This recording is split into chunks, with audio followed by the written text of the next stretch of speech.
back to another session of Jets Talk here on Knicks Bros TV. Before I get started, I'd like to thank Rallo. He joined us on the State of the New York Knicks Google Hangout last night. It was very informative. Had a lot of fun just talking New York Knicks. Right now, I'm just going to make a very brief video on the New York Knicks pursuing their new head coach and also the GM position. We interviewed a lot of candidates over the past 2 to 3 weeks, which I really appreciate as a Jets fan, just for the fact that I feel like Woody Johnson really wants to turn this franchise around. So that's really cool. One person that I've wanted to get from the beginning was Dan Quinn, the defensive coordinator for the Seattle Seahawks. Right now, he is our favorite candidate as far as the Jets are concerned. We were supposed to pursue him.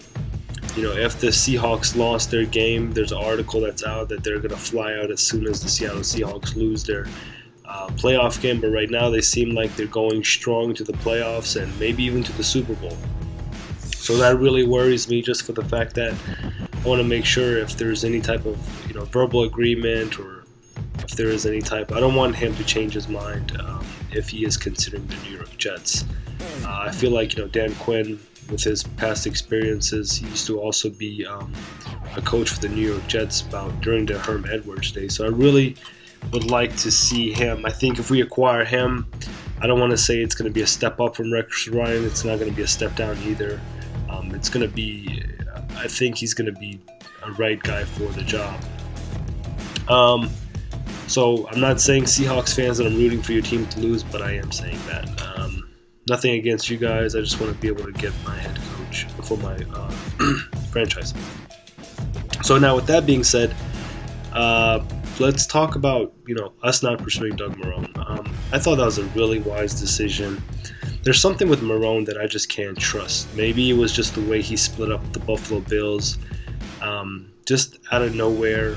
Maybe there was something going on we're not aware of, but just the way he broke up with the Buffalo Bills, you could see a lot of the players were dissatisfied with his decision, felt stabbed in the back. So bringing a guy like that, I don't think it's going to make any sense.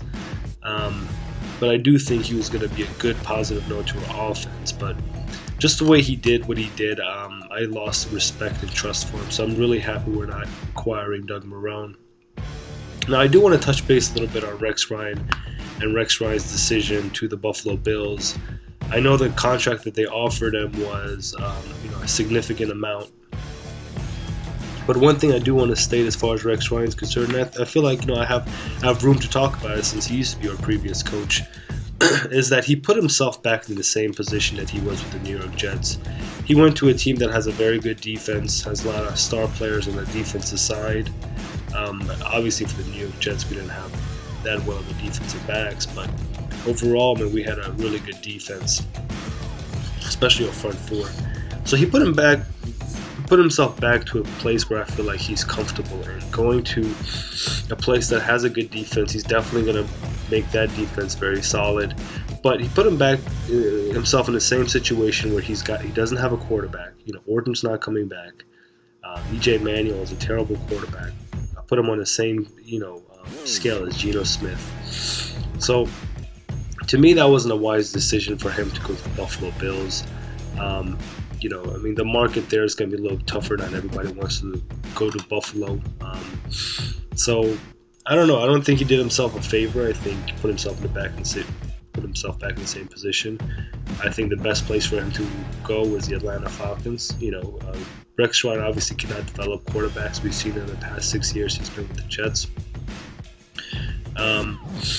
But he's definitely going to make that defense much stronger, much more. There's definitely AFC East next year is going to be really tough. I don't see, as long as Tom Brady stays in the Patriots, I don't see the Patriots, losing anything. Miami Dolphins, obviously, even though they had a really bad end to their season, I like Tannehill, and if I had a chance of having Tannehill on my team, I would take him any day before Geno Smith or Michael Vick. So, AFC East looks really tough. I'm really hoping we get Dan Quinn. As far as Rex Ryan's concerned, I wish him the best of luck, but I don't think he made the best decision to go to the Buffalo Bills. Guys, if you have any comments, tell me what you think, and please comment, subscribe, and like and share the videos. Thanks.